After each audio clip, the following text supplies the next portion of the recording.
Shalom, salam sejahtera bagi Bapak Ibu Saudara-saudara, anak-anak yang dikasihi oleh Tuhan Yesus Kristus. Berjumpa kembali bersama saya Pendeta Eka di dalam renungan firman Tuhan pada hari ini, hari Selasa 9 Mei 2023. Sukacita dan damai sejahtera dari Tuhan Yesus kiranya menyertai hidup kita sekalian. Puji nama Tuhan. Sampai pada pembacaan firman Tuhan hari ini, yakni kitab Mika pasal yang keempat. Kiranya firman Tuhan memberkati kita sekalian. Baik, sebelum kita akan merenungkan bagian firman Tuhan hari ini, mari kita akan berdoa bersama. Tuhan Allah Bapa di surga, dalam nama Tuhan Yesus Kristus, kami bersyukur dan berterima kasih atas kasih dan pemeliharaan Tuhan kepada kami sampai pada hari ini. Juga atas firman Tuhan yang telah Engkau berikan pada kami menjadi penuntun dalam hidup kami. Kami mau terus bertekun dalam kebenaran firman Tuhan. Kau yang memampukan untuk kami dapat mengerti dan memahaminya, serta Engkau menolong kami untuk kami dapat menerapkannya dalam hidup kami. Karena hanya dengan melakukan firman Tuhan, nama Tuhan dimuliakan. Terima kasih Bapa, terpujilah namamu. Demi nama Tuhan Yesus, kami sedia untuk belajar firman Tuhan. Haleluya. Amin. Saya akan membacakan di dalam kitab Mika pasal 4 ayat 1 sampai yang kelima. Demikian firman Tuhan. Akan terjadi pada hari-hari yang terakhir, gunung rumah Tuhan akan berdiri tegak mengatasi gunung-gunung dan menjulang tinggi di atas bukit-bukit. Bangsa-bangsa akan berduyun-duyun ke sana, dan banyak suku bangsa akan pergi serta berkata, "Mari kita naik ke gunung Tuhan, ke rumah Allah Yakub, supaya ia mengajar kita tentang jalan-jalannya, dan supaya kita berjalan menempuhnya. Sebab dari Sion akan keluar pengajaran dan firman Tuhan dari Yerusalem. Ia akan menjadi hakim antara banyak bangsa, dan akan menjadi wasit bagi suku-suku bangsa yang besar sampai ke tempat yang jauh. Mereka akan menempa pedang-pedangnya menjadi mata bajak, dan tombak-tombaknya menjadi pisau pemangkas. Bangsa tidak akan lagi mengangkat pedang terhadap bangsa, dan mereka tidak akan lagi belajar perang. Tetapi mereka masing-masing akan duduk di bawah pohon anggurnya dan di bawah pohon aranya, dengan tidak ada yang mengejutkan, sebab mulut Tuhan semesta alam yang mengatakannya. Biarpun segala bangsa berjalan masing-masing demi nama Allahnya, tetapi kita akan berjalan demi nama Tuhan Allah kita untuk selamanya dan seterusnya." Bapak Ibu Saudara-saudara yang dikasihi oleh Tuhan, dikatakan ayat yang kedua, "Mari kita naik ke gunung Tuhan, ke rumah Allah Yakub, supaya ia mengajar kita tentang jalan-jalannya, dan supaya kita berjalan menempuhnya, sebab dari Sion akan keluar pengajaran dan firman Tuhan dari Yerusalem." Bapak Ibu Saudara, Gunung Sion bagi suku Yehuda dipandang sebagai tempat yang kudus atau tempat yang suci. Dipandang juga sebagai pusat bumi dan penting bagi seluruh dunia. Dan di Gunung Sionlah nama Tuhan disembah. Yesaya memperingatkan bahwa tempat itu suatu saat akan ditinggalkan karena bangsanya telah menyimpang dari Tuhan. Mereka akan ditawan dan dibuang di tengah bangsa-bangsa yang tidak mengenal Tuhan. Tetapi pada saat mereka kembali memanggil nama Tuhan, mereka akan dibebaskan. Mereka akan kembali ke Sion dan akan diperintah oleh Raja Damai, Raja yang menghakimi dengan adil dan memerintah dengan penuh kasih sayang. Saat itulah Sion akan menjadi terang bagi bangsa-bangsa, dan banyak bangsa akan berduyun-duyun pergi ke Sion. Karena di Sionlah keadilan dan kebenaran diajarkan dan diberlakukan.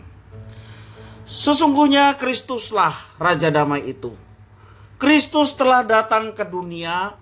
Barang siapa memanggil nama Kristus dan membiarkan Kristus memerintah dalam hidupnya, dalam hatinya, maka orang tersebut akan merasakan damai yang sejati. Tidak hanya itu, ia juga akan menjadi terang bagi orang-orang yang hidup dalam kegelapan, sehingga mereka pun akan datang kepada Tuhan di dalam Yesus Kristus. Sekarang kita hidup di tengah-tengah dunia di mana kejahatan dan ketidakadilan dipertontonkan. Bangsa melawan bangsa, orang melawan orang, sesama melawan sesama, saling membunuh, tidak ada kasih, ya, saling menyakiti, menghina satu dengan lainnya, dan setiap hari kita dipertontonkan dengan hal itu. Bapak, Ibu, saudara-saudara yang dikasihi oleh Tuhan, sebagai orang yang percaya kepada Kristus, kita diajak menjadi terang bagi dunia ini. Tuhan Yesus Kristus telah memberikan julukan kepada murid-muridnya, "Kamulah terang dunia."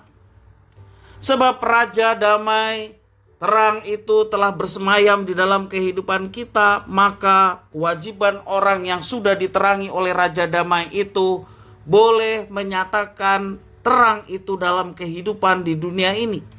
Menerangi dunia yang penuh dosa, yang setiap hari dipertontonkan dengan kejahatan dan ketidakadilan, segala sesuatu yang menyimpang dari hukum-hukumnya, maka orang percaya yang sudah mendapatkan terang itu diberikan satu tugas yang mulia, menjadi terang di dunia yang penuh dengan kegelapan. Kristuslah terang dunia, dan terang dunia itu ada pada setiap orang percaya. Maka setiap kehidupan yang menunjukkan Kristus ada di dalam hati kita, dalam hidup kita, pada saat itulah kita menyatakan terang Kristus. Ketika kita melakukan tindakan-tindakan seperti yang Kristus lakukan, pada saat itulah terang Tuhan terpancar dalam hidup kita.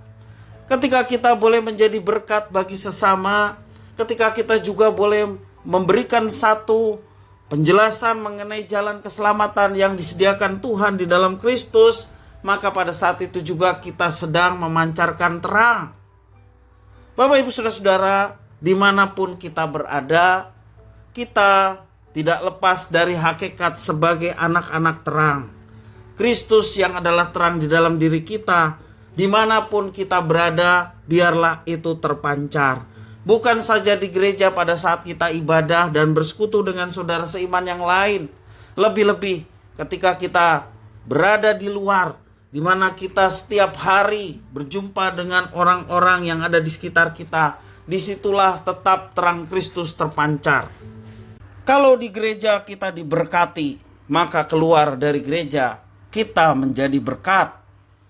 Tebarkanlah kedamaian, terbarkanlah kasih dan kebenaran, agar mereka yang hidup dalam kegelapan boleh memandang terang yang ada pada kita, terang yang ajaib, dan terang itu bisa mengubah siapapun orang yang boleh melihat Kristus di dalam kehidupan anak-anaknya. Dan percayalah Bapak, Ibu, saudara-saudara, iman timbul dari pendengaran akan firman.